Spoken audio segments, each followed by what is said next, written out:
Hello students, again welcome to the class. जैसा कि हम लोग कोऑर्डिनेशन कंपाउंड में बैलेंस बॉन्ड थ्योरी पढ़ चुके थे और उसकी लिमिटेशन भी हम लोग देख चुके थे। ठीक, तो अब हम लोग नेक्स्ट थ्योरी पढ़ने जा रहे हैं, that is crystal field theory.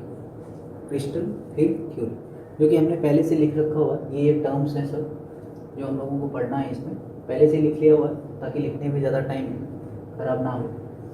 सबसे पहली चीज़, इस थ्योरी की ज़रूरत क्यों पड़ी, क्या ज़रूरत है इस थ्योरी की, क्या एक्सप्लेन करती है ये, बैलेंस बॉन्ड थ्योरी की क्या कमी होती है, उसको एक बार फिर से डिस्कस कर लेते हैं।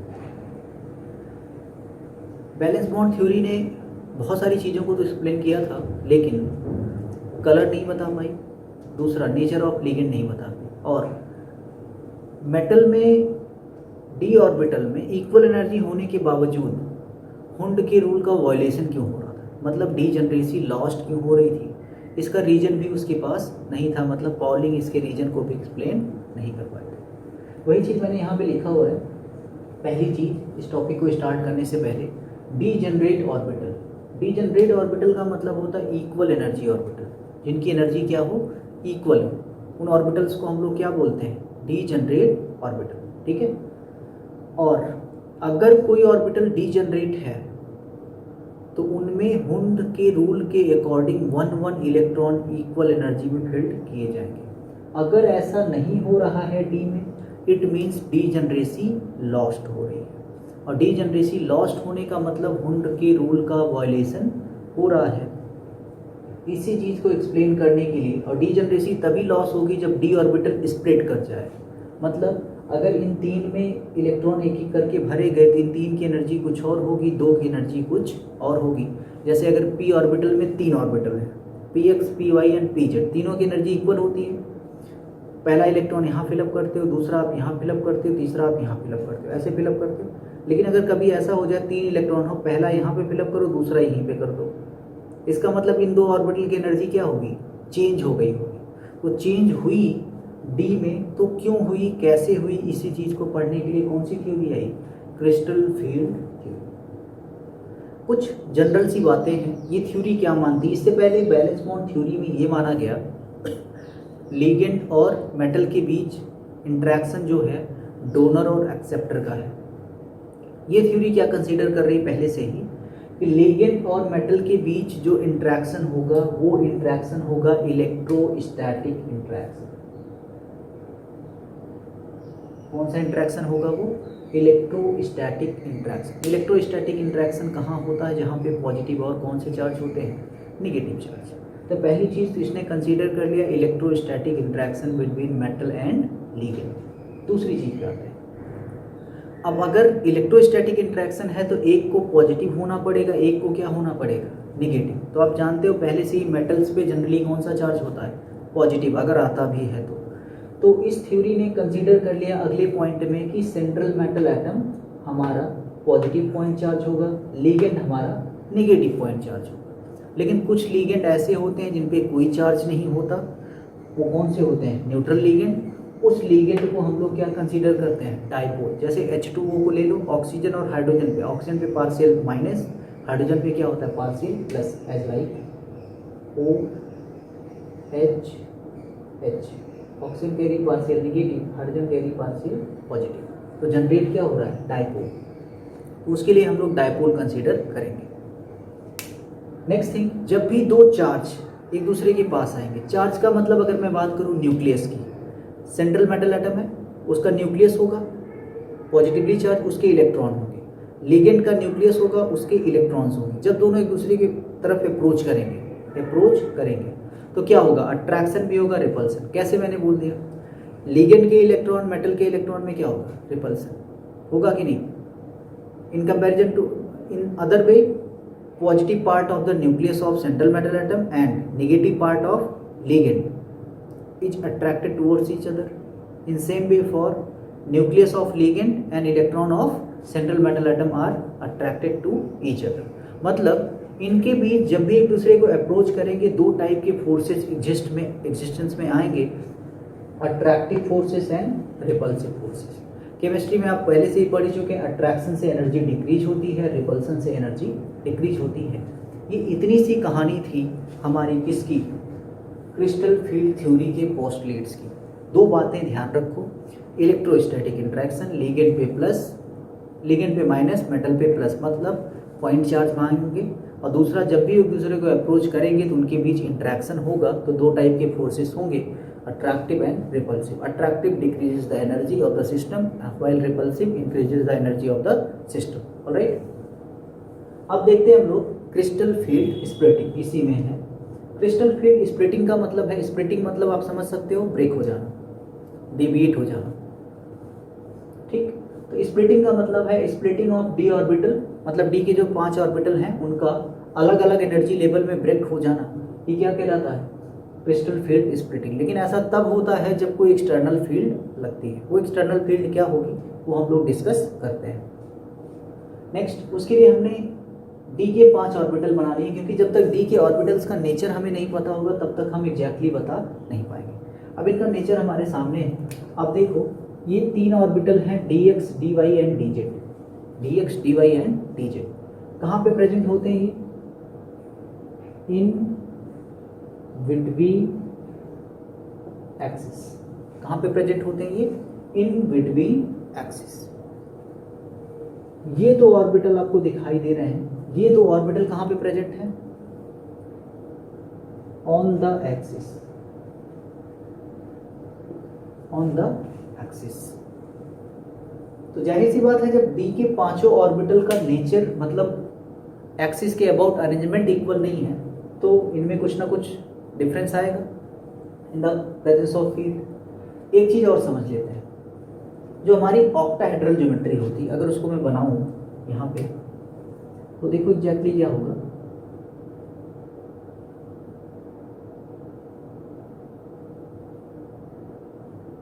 बीच में सेंट्रल मेटल एटम रखा,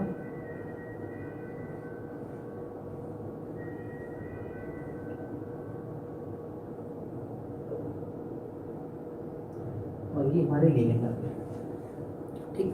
सबके बीच का अगर एंगल आप देखोगे बॉन्ड के बीच का तो 90 डिग्री है। ये देखो स्क्वायर है, स्क्वायर के डायगोनल एक दूसरे को 90 डिग्री पे बाइसेक्ट करते हैं, और एक बॉन्ड ऊपर है एक बॉन्ड नीचे है। इसका मतलब क्या मैं इनको एक्सिस कंसीडर कर सकता हूं, इस चीज को, ये एक एक्सिस होगी, ये एक एक्सिस होगी, और ये एक एक्सिस होगी। ये जेड मान लिया, एक्स मान लिया, ये वाई मान लिया। पूरी बात समझ में आती है।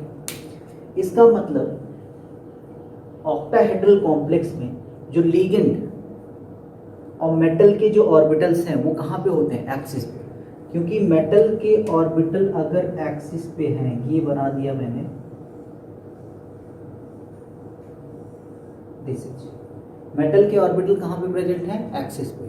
तो बॉन्ड बनाने के लिए लिगेंड को भी कहाँ से आना होगा, एक्सिस से। मतलब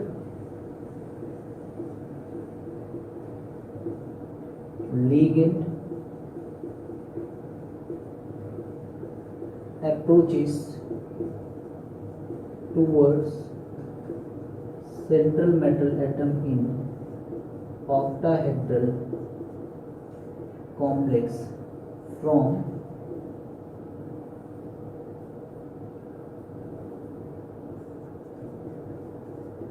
एक्सिस। कहाँ से आता है वो, एक्सिस से आता है। क्लियर हुई बात, ये क्लियर है ये चीज। तो सबसे पहले हम लोग क्रिस्टल फील्ड स्प्लिटिंग पढ़ने जा रहे हैं ऑक्टाहेड्रल कॉम्प्लेक्स में।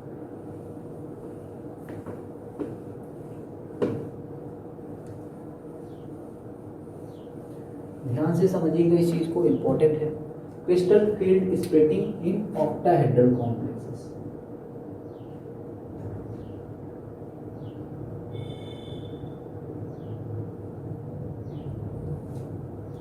अब एक चीज तो साफ हो गई, लिगेंड सेंट्रल मेटल एटम की ओर अप्रोच करेगा, कहां से,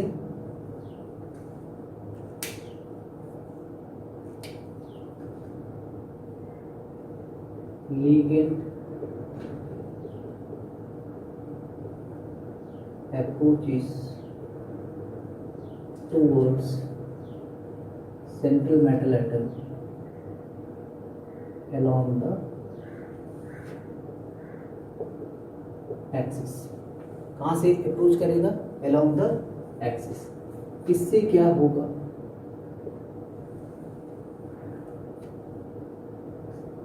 orbitals of central metal atom present at the axis repelled by maximum extent। अब मुझे आप ये बताओ, ये मेटल का ऑर्बिटल है, अगर लीगेंड इसी साइड से आ रहा है तो मेटल का ऑर्बिटल जो एक्सिस पे होगा वो ज़्यादा रिपेल होगा, और अगर कोई बीच में है तो वो कम रिपेल होगा। इसीलिए लिखा मैंने orbitals of central metal atom present at the axis repelled by maximum extent, while orbitals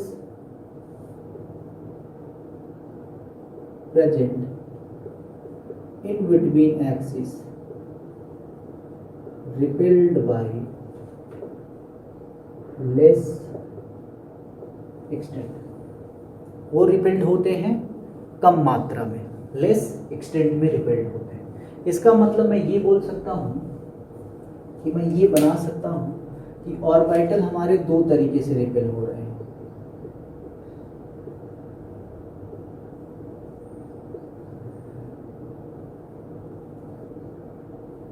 ये लिख सकता हूँ, ठीक। जो रिपेल्ड हो रहा है मैक्सिमम एक्सटेंट में, एक हो जाएगा हायर एनर्जी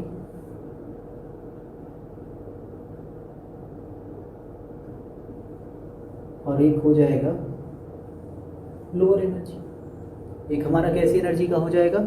हायर एनर्जी का, और एक कैसे हो जाएगा? लोअर एनर्जी का। हायर एनर्जी का कौन होगा बताइए? हायर एनर्जी का कौन होगा? जो रिपेल्ड होगा ज्यादा। कौन रिपेल्ड हो रहा है?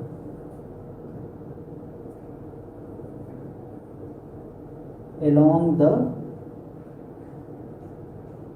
axis। कौन कम रिपेल हो रहा है? in between axis। along the axis में हमारे पास दो टाइप के ऑर्बिटल है। p के ऑर्बिटल भी तो एक्सिस पे आते हैं, और d के कौन से एक्सिस पे होते हैं? dx2 minus y2 dz2। मतलब p के 3 होंगे, d के 2 होंगे। इन बिटवीन एक्सिस कौन कौन है? d के dxy dyz dz। आप देख सकते हो, मतलब कितने आएंगे? 3। क्लियर हुई बात? अब यहां से आप समझ सकते हो, तो p के ये ऑर्बिटल देखो 3 है, 3 को बोलेंगे ट्रिपली डीजनरेट, 2 को बोलेंगे डबली डीजनरेट,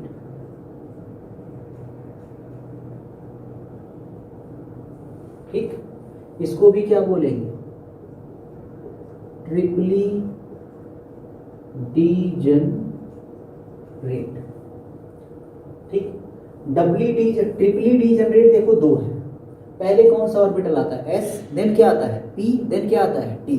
तो ट्रिपली डीजनरेट को मैं यहां पे इस वाले को लिख रहा हूं t, तो मैं इसको भी क्या लिखूंगा? t ही लिखूंगा। पहले ये आता है जिसको t1 बोल दिया, इसको क्या बोल दिया? t2 बोल दिया। बोलो बात समझ में आती है? डबली डीजनरेट को मैं क्या लिखूंगा? d, क्योंकि आगे d आता है, लेकिन d नहीं लिख सकते क्योंकि d ऑर्बिटल हम लोग ऑलरेडी यूज करते हैं। तो यहाँ पे d ना लिख के डबली डीजनरेट के लिए क्या लिखते हैं? e। क्या लिखते हैं? e। क्लियर हुआ? इसका मतलब ये हुआ कि लीगेंड की प्रेजेंस में d ऑर्बिटल, p ऑर्बिटल पे देखो कुछ नहीं हुआ, 3 था, 3 ही है। तो स्प्लिटिंग किस में हुई? 2 ऑर्बिटल हायर एनर्जी पे चले गए और 3 ऑर्बिटल कहाँ चले गए? लोअर एनर्जी पे। किस में हुए? d में हुए। तो एक हुआ e, एक हुआ क्या हुआ? t2। सिंस ऑक्टाहेड्रल कॉम्प्लेक्स में सिमेट्री होती है, दैट इज वाई एक चीज़ यूज करते हैं जी रेट, तो यहाँ पे बोलते हैं T2G, यहाँ पे क्या बोलते हैं EG। तो यहाँ पे आपने देखा कि जो d ऑर्बिटल थे वो दो सेट ऑफ एनर्जी लेवल्स में ब्रेक हो गए, T2G एंड EG में। EG हायर एनर्जी में, T2G लोअर एनर्जी में ब्रेक हो गए। इसी चीज़ को हम क्या बोलते हैं, crystal field splitting. Crystal field splitting, इतनी बात समझ में आती है। अब देखो नेक्स्ट बनाते हैं एनर्जी लेवल्स, कैसे हम बनाएंगे इनका। क्रिस्टल फील्ड स्प्लिटिंग का एनर्जी लेवल, वो ध्यान दो आप। ये हमने ले लिया डी का ऑर्बिटल,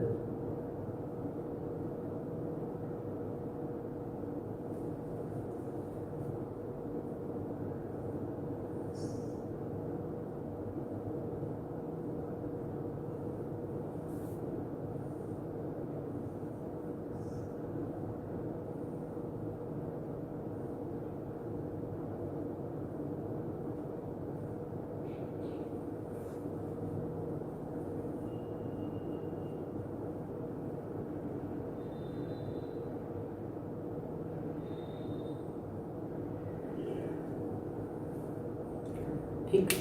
ये डी ऑर्बिटल है,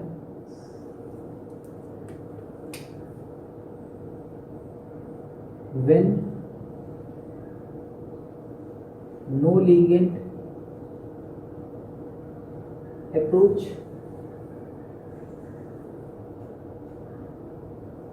ये हाइपोथेटिकल है, hypothetically when all the orbitals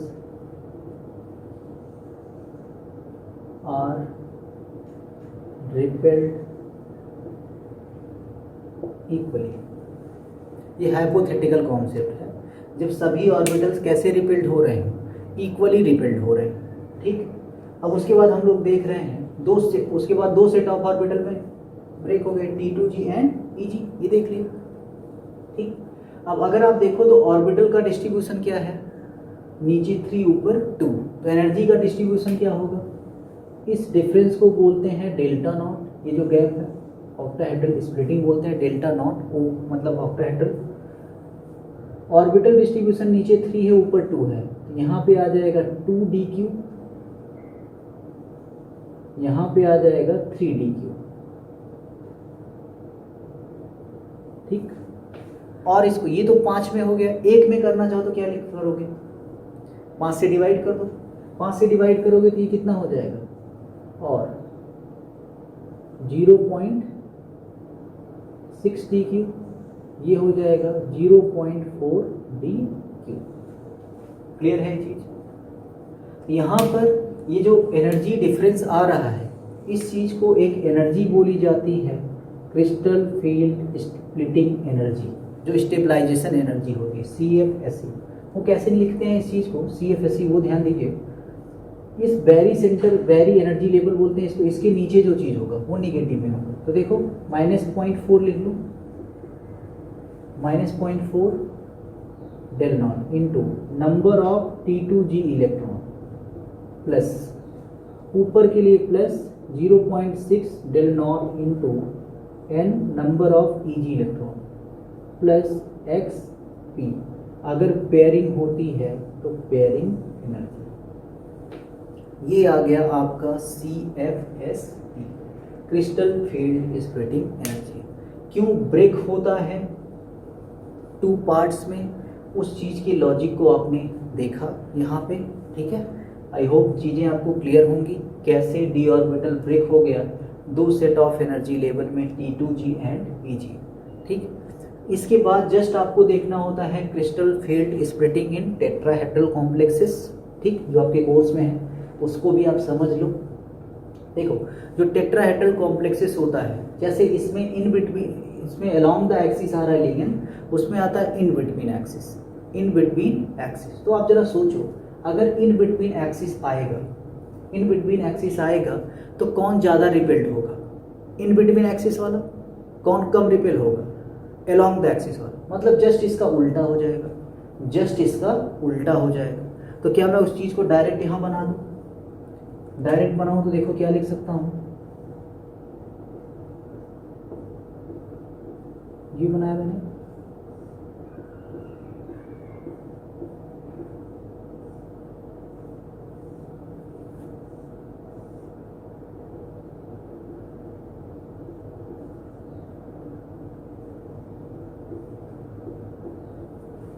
नीचे 2 ऊपर 3, ये हो जाएगा ई, ये हो जाएगा टी। तो ध्यान रहे यहाँ पे आप कभी जी मत लगाइएगा। क्यों? क्योंकि टेट्राहेड्रल कॉम्प्लेक्स में सिमेट्री नहीं होती, टेट्राहेड्रल कॉम्प्लेक्स में सिमेट्री नहीं होती, इसीलिए जी रेड नहीं लगाओ। ये हो गया, बस एनर्जी लेवल उल्टा हो जाएगा। ये पूरे को बोलते हैं डेल्टा टी, डेल्टा टी, और इसका जस्ट उल्टा हो जाएगा। यहाँ पे आ जाएगा 0.6, यहाँ पे आ जाएगा 0.4। इसके लिए CFSE क्या होगी? CFSE क्या होगी? CFSE बोलो क्या होगी? माइनस में हो जाएगा 0.6 delta T into n e plus 0.4 delta T into n T2 plus x p. ये मिल जाएगा, ये मिल गया। कोई दिक्कत यहाँ तक? ठीक, कोई दिक्कत होनी नहीं चाहिए। ठीक, ये था आपका क्रिस्टल फील्ड स्प्लिटिंग, और उसके बेसिस पे हम लोगों ने देखा कि कैसे क्या क्या चीज़ें हैं। अब नेक्स्ट है इसका, हम लोग देखेंगे कौन कौन से फैक्टर्स इसको अफेक्ट करेंगे और फिर इसके एप्लीकेशंस देख रहे हैं। तो फैक्टर्स कौन कौन से अफेक्ट कर सकते हैं उस चीज़ को समझें हम। अब आप खुद ही सोचो, ये गैप जितना ज़्यादा होगा, और ये गैप किस पे डिपेंड करेगा? जितना स्ट्रॉन्ग लिगेंड होगा उतना ज़्यादा रिपेल करेगा, तो ये गैप उतना ही ज़्यादा होगा। जितना स्ट्रॉन्ग लिगेंड होगा उतना ज़्यादा रिपेल करेगा, उतना ही ये गैप होगा। यही चीज़ है। अब इसी चीज़ को हम लोग समझते हैं, कौन कौन से फैक्टर्स हैं और कौन कौन से नेचर हैं जो इसको अफेक्ट करेंगे। तो सबसे पहला फैक्टर होता है factors affecting CFSE।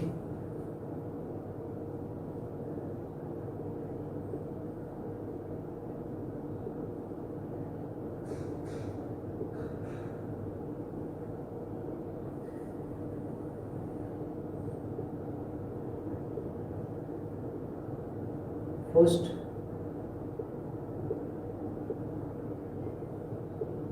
Nature of ligand. सबसे पहला क्या चीज है? Nature of ligand. अब नेचर ऑफ लिगेंड क्या क्या हो सकता है वो डिस्कस करते हैं। नेचर ऑफ लिगेंड में आपको बता ही चुका हूं, सबसे स्ट्रॉन्ग कौन होता है? Carbon donor, then nitrogen donor, then phosphorus donor, उसके बाद ऑक्सीजन डोनर आते हैं, और लास्ट में कौन आते हैं? Halogen donor. ये आप ऑर्डर याद रखो, आपका काम हो जाएगा। अब जैसे एग्जांपल ले लें, किसकी CFSE ज़्यादा होगी? FeCO का होल 5, FeNH3 का होल 6। तो बताओ किसकी ज़्यादा होगी? मेटल सेम है, यहाँ पे कार्बन डोनर है, यहाँ पे कौन है? Nitrogen donor. इसका मतलब इसकी CFSE ज़्यादा होगी। ठीक, सेकंड देख रहे हैं हम लोग, ये तो हो गया नेचर ऑफ लिगेंड। नेक्स्ट आएगा नेचर ऑफ मेटल। कौन कौन से नेचर होंगे मेटल के जो इसको अफेक्ट करेंगे? अब एक चीज़ ध्यान रखो, आप सबसे ज़्यादा 6D सीरीज का होगा, देन 5D का, देन 4D का, देन किसका? 3D सीरीज का। क्यों ऐसा होगा? क्योंकि ऑर्बिटल की साइज बढ़ने पर 6D ऑर्बिटल की साइज सबसे बड़ी होगी, लेकिन उसके पास सबसे पहले पहुंचेगा, उसको सबसे ज़्यादा रिपेल करेगा। ठीक, वैसे भी फोर्स इन्वर्सली प्रोपोर्शनल टू किसके होता है? R के। उस बेसिस पे आप समझ लो। ठीक, अब यहाँ से देखो, अब एग्जाम्पल अगर ले लूँ मैं, एग्जाम्पल ले लूँ तो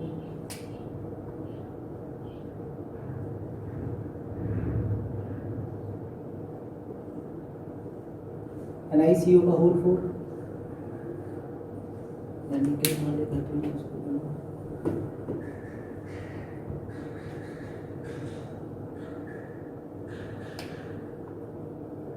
Fe NH3 का होल 6 3 प्लस RH NH3 का होल 6 3 प्लस, ये है 3D का, ये है 4D का।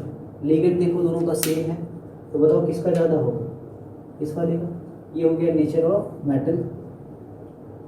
थर्ड पॉइंट है oxidation number of central metal atom. Oxidation number अगर ज़्यादा होगा तो CFSE ज़्यादा होगी। यहाँ पे लिख सकता हूँ CFSE directly proportional oxidation number के, ऑक्सीडेशन नंबर के। यहाँ से मैं क्या लिख सकता हूँ वो देखिए आप, FeCN का होल 6 -4 FeCN का होल 6 -3।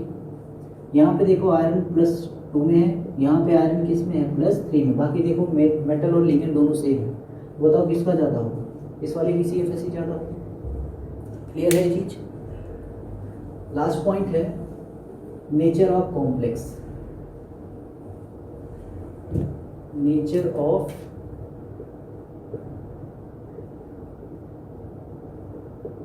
कॉम्प्लेक्स, ठीक। तो आप ध्यान रखें ऑक्टाहेड्रल कॉम्प्लेक्स में स्प्लिटिंग ज़्यादा होती है इन कंपैरिजन टू कौन से कॉम्प्लेक्स में, टेट्राहेड्रल कॉम्प्लेक्स। इसका सिंपल सा रीजन है कि ऑक्टाहेड्रल कॉम्प्लेक्स में लिगेंड कितने होते हैं, 6। ज़्यादा लिगेंड ज़्यादा CFSE होगा, कम लिगेंड तो कम CFSE होगा, ठीक। और इसका एक रिलेशन भी है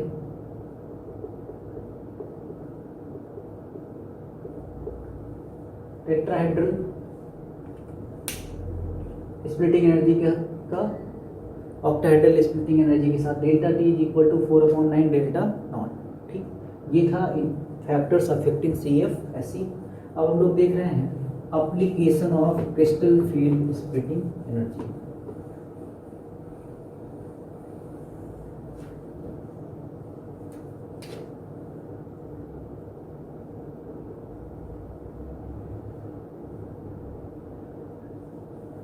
सबसे पहला electronic configuration of metal ion. Electronic configuration of metal ion, कैसे electronic configuration of metal ion का करोगे, ठीक। तो इसके लिए आपको पहले वही चीज़ याद होनी चाहिए कि अगर लिगेंड हमारा स्ट्रॉन्ग फील्ड होगा, जो पेयरिंग की कंडीशन बताई थी वो चीज़ पता होगा, तो यहाँ पे इलेक्ट्रॉनिक कॉन्फ़िगरेशन आप इजीली कर पाओगे। वो कैसे करेंगे, देखो दो केसेस इसमें आपको मिलते हैं, ΔO greater than P, ΔO less than P। ये जो P का मतलब है पेयरिंग एनर्जी, P का मतलब है पेयरिंग एनर्जी। अब अगर ΔO की वैल्यू पेयरिंग एनर्जी से ज़्यादा होगी, ΔO की वैल्यू ज़्यादा होगी किससे, पेयरिंग एनर्जी से। यहाँ से चेक करो, पेयरिंग एनर्जी अगर ज़्यादा है, प्लस में है, पेयरिंग एनर्जी ज़्यादा है, तो CFSE को बैलेंस करने के लिए नेगेटिव पार्ट को ज़्यादा होना पड़ेगा। नेगेटिव पार्ट का मतलब कब ज़्यादा होगा, जब T2G में इलेक्ट्रॉन ज़्यादा हो, मतलब क्या होगी, पेयरिंग होगी। ΔO greater than P, pairing means fourth electron goes to T2G, fourth electron goes to Pg। अब देखो, आप इसको समझ लो। आप जैसे मैं बोलूँ D1 करना है, D2 D3 D4 D5 तक करते हैं। D1 देखो अगर इस केस में बिलोंग करता है तो D1 क्या होगा, नीचे है T2G में जाएगा, Eg में 1 होगा। एक एक भर देंगे, ऐसे दिखा दूँ, T2G है ये और ये है Eg, यहाँ पे आएगा।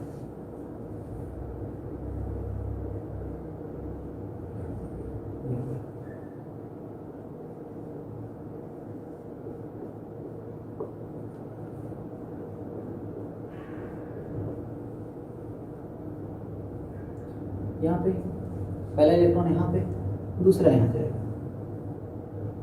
यहाँ पे भी सेम है। 3 के केस में इसी में दिखा दे रहा हूँ, यहाँ पे आएगा, दोनों सेम है, कोई दिक्कत नहीं। D4 के केस में जैसे ही आएगा, अब अगर ये गैप ज़्यादा है, गैप ज़्यादा कब होगा, जब डेल नॉट की वैल्यू ज़्यादा होगी, जब डेल नॉट की वैल्यू ज़्यादा होगी, बहुत ज़्यादा है तो फोर्थ वाला इलेक्ट्रॉन इस बैरियर को क्रॉस करके यहाँ नहीं पहुँच पाएगा, ठीक, तो इसी में आ जाएगा फिर वो। लेकिन इस केस में क्योंकि डेल नॉट की value less than pairing energy है, ये गैप कम है, तो फोर्थ इलेक्ट्रॉन यहाँ आ जाएगा। ये डिफरेंस है इलेक्ट्रॉनिक कॉन्फ़िगरेशन में। समझ में आती है बात ये?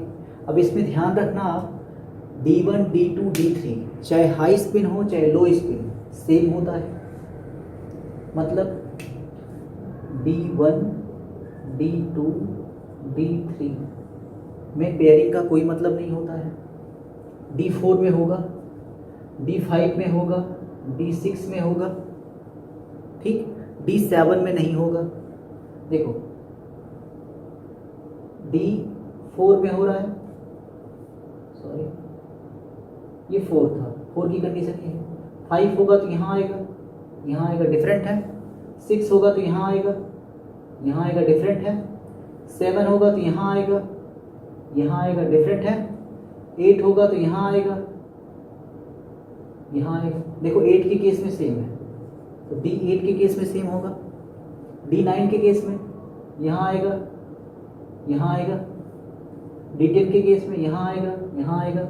D8 D9 D10 का भी केस सेम है। इसका मतलब पेयरिंग वाली कंडीशन, इलेक्ट्रॉनिक कॉन्फ़िगरेशन डिफर किस केस में हो सकता है, D4 D5 D6 D7, इन्हीं के केस में पेयरिंग वाली कंडीशन डिफर हो सकती है। इसीलिए देखो इनके केस में जेड इफेक्टिव भी क्या होता है, जेड इफेक्टिव जो रेडियस बता रहा था, एटॉमिक रेडियस, एटॉमिक रेडियस में जो अट्रैक्शन और रिपल्सन बताया था वो दोनों नियर अबाउट इनके केस में इक्वल होता है। इनके केस में क्या होता है, इक्वल, या इनका बोल लो स्क्रीनिंग बहुत कम होता है। इसीलिए radius D4 D5 D6 chromium manganese Fe cobalt इन सब में रेडियस देखो नियर अबाउट क्या थी, इक्वल थी, नियर अबाउट इक्वल थी। क्लियर हुई बात? ये था पहला electronic configuration of metal ion. Second thing, अगर इलेक्ट्रॉनिक कॉन्फ़िगरेशन पता चल गया तो नंबर ऑफ अनपेयर्ड इलेक्ट्रॉन मिल जाएगा, n मिल जाएगा। n मिल जाएगा तो क्या बता सकते हैं, n से आप म्यू इफेक्टिव बता सकते हो, पैरामैग्नेटिक बिहेवियर भी बता सकते हो। मैग्नेटिक तो सेकेंड नेचर है इसका, पैरामैग्नेटिक बिहेवियर वो भी बता सकते हो आप, उसको मैं लिख नहीं रहा। मैग्नेटिक बिहेवियर बता सकते हो, और क्या बता सकते हो, मैग्नेटिक बिहेवियर होगा। नेक्स्ट जो होगा वो है कलर ऑफ द कॉम्प्लेक्स।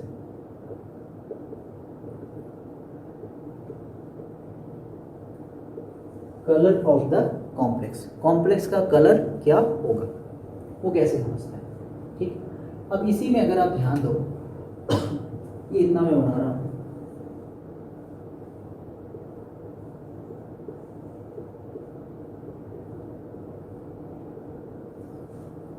यहां पर अगर इलेक्ट्रॉन है, कलर का रीजन क्या होता है, ये इलेक्ट्रॉन एनर्जी लेगा यहाँ से, सनलाइट से या किसी भी चीज़ से एनर्जी लिया इसने, एनर्जी लेकर के एक्साइट होकर के कहाँ जाएगा, इस लेवल में आएगा, ठीक। फिर थोड़े टाइम बाद ग्राउंड स्टेट में आएगा और क्या करेगा, एनर्जी रेडिएटेड,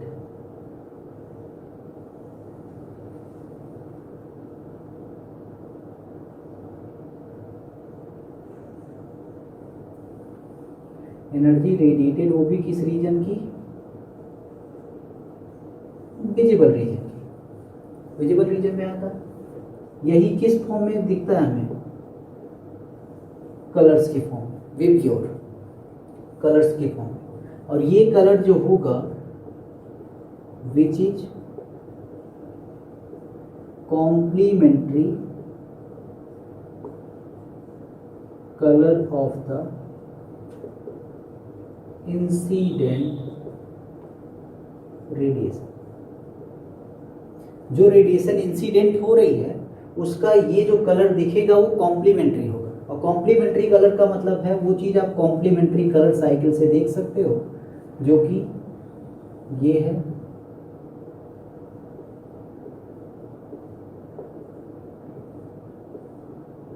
ये बना दिया। इसका मतलब अगर ऑरेंज कलर की लाइट इंसिडेंट हो रही है तो कंपाउंड का कलर, ऑरेंज कलर की लाइट को अगर वो एब्जॉर्ब कर रहा है तो उसका कलर कैसा दिखेगा? ब्लू दिखेगा। तो मतलब अगर कोई ब्लू कलर का कंपाउंड दिख रहा है, इसका मतलब वो कौन से कलर की रेडिएशन को एब्जॉर्ब कर रहा है? ऑरेंज कलर की। कोई कंपाउंड येलो कलर का दिख रहा है, इसका मतलब वो कौन से कलर की रेडिएशन को एब्जॉर्ब कर रहा है? वायलेट। वायलेट कलर का दिख रहा है, इसका मतलब कौन से कलर की रेडिएशन एब्जॉर्ब कर रहा है? येलो कलर की। समझ में आती बात? और यहाँ पे कलर का रीजन क्या हुआ? ध्यान से देखो, ये भी डी ऑर्बिटल है, ये भी डी ऑर्बिटल है, और इसी चीज को आप बोर्स की थ्योरी में बताया था ट्रांजिशन। क्या बताया था? Transition, lower energy to higher energy, higher energy to lower energy. और ये ट्रांजिशन किस किस के बीच में हो रहा है? किसके किसके बीच में?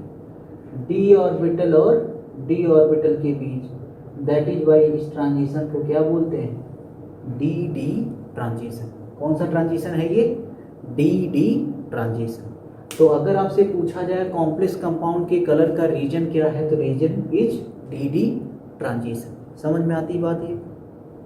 क्लियर है? अब डी डी ट्रांजिशन किस में होगा, किस में नहीं होगा, वो चीज़ देख लेते हैं। इसके लिए यहाँ से इलेक्ट्रॉन यहाँ पे जाना चाहिए, ठीक? किस केस में नहीं जा सकता? अगर मान लो डी में इलेक्ट्रॉन हो ही ना, डी 0, तो बताओ क्या इसमें डी डी ट्रांजिशन होगा? नहीं होगा। डी फुल्ली फिल्ड हो जाए, D10, ये लो, अब ट्रांजिशन करवा लो, नहीं होगा। इसका मतलब D0 और D10 वाले जो कॉम्प्लेक्सेस होंगे वो कलर शो नहीं करेंगे। इसका एग्जांपल आप देख सकते हो, जिंक। जिंक के कोई भी कॉम्प्लेक्सेस कलर्ड नहीं होते, ठीक? लेकिन इसके कुछ एक्सेप्शंस हैं, वो एक्सेप्शंस आप देख लो। KMnO4 and K2Cr2O7, D block में हम लोग इसको पढ़ चुके हैं। Shows colour due to charge transfer. इसमें देखो D0 है यहाँ पे भी, क्योंकि D7 होगा, यहाँ पे भी D0 है क्योंकि +6 में है, लेकिन ये कलर शो करते हैं। बाकी और भी, और किसी भी चीज़ के लिए और कोई भी कंपाउंड बोला जाए तो उनके लिए आप ये बोल सकते हो वो कलर शो करते हैं because of d d transition. तो जो हम लोग डी ब्लॉक एलिमेंट में पढ़ रहे थे, d block elements called as transition element, why? Because of d d transition. और डी डी ट्रांजिशन किस में नहीं हो सकता? D0 में और D10 में। तो zinc, cadmium, mercury transition element नहीं है बिकॉज उनमें डी डी ट्रांजिशन नहीं होता है। इसी टाइप का FF ट्रांजिशन होता है। तो जहाँ पे भी डी ब्लॉक एलिमेंट के कलर की बात होगी वहाँ पे हम लोग कलर का आंसर क्या देंगे? D d transition. ये बात समझ में आती है? इतनी बात क्लियर हुई? ठीक, तो ये थी आपकी क्रिस्टल फील्ड थ्योरी और उसके एक्सप्लेनेशन। इन सब चीज़ों में पढ़ेंगे तो चीज़ें अच्छे से समझ में आएंगी। बाद में मैंने थोड़ा सा फास्ट किया हुआ है क्योंकि हमें ओवरऑल मतलब था कि कौन सी स्प्लिटिंग से, ऑक्टाहेड्रल स्प्लिटिंग से। इसके एप्लीकेशंस को हम लोगों ने देखा, एप्लीकेशंस में इलेक्ट्रॉनिक कॉन्फ़िगरेशन कैसे करेंगे। अब इस थ्योरी का ड्रॉबैक की अगर बात करें तो देखो ये भी नेचर ऑफ लिगेंड के बारे में नहीं बताता। कौन सा लिगेंड क्यों स्ट्रांग होता है, क्यों वीक होता है, ये नहीं बताता है। और न्यूट्रल कॉम्प्लेक्सेस भी बहुत सारे होते हैं जिन पे कोई चार्ज नहीं होता। जैसे आयरन FeCO का होल 5 बोलूँ तो उसमें आयरन पे कोई चार्ज नहीं है, 0 चार्ज है। फिर उसमें कैसे इलेक्ट्रोस्टैटिक इंट्रैक्शन को इंक्लूड करेंगे, ये सब क्रिस्टल फील्ड थ्योरी के लिमिटेशंस हैं या ड्रॉबैक्स आप बोल सकते हो। इस चीज़ को दूर करने के लिए एक नई थ्योरी आती है, that is called ligand field theory जिसे बोलते हैं। वो आपको नहीं पढ़ना, हायर क्लास में है। उस थ्योरी के भी जो ड्रॉबैक होते हैं उसको दूर करती है मॉलिक्यूलर ऑर्बिटल थ्योरी फाइनली, ठीक। तो ये सब और थ्योरी है, जब आप आगे हायर क्लासेस में पढ़ोगे तो वहाँ पे पढ़ना है। क्रिस्टल फील्ड थ्योरी में इतना आपके कोर्स में था, और भी होता है स्क्वायर प्लेनर कॉम्प्लेक्सेस में भी हम लोग देखते हैं क्रिस्टल फील्ड स्प्लिटिंग, तो वो आपके कोर्स में नहीं है।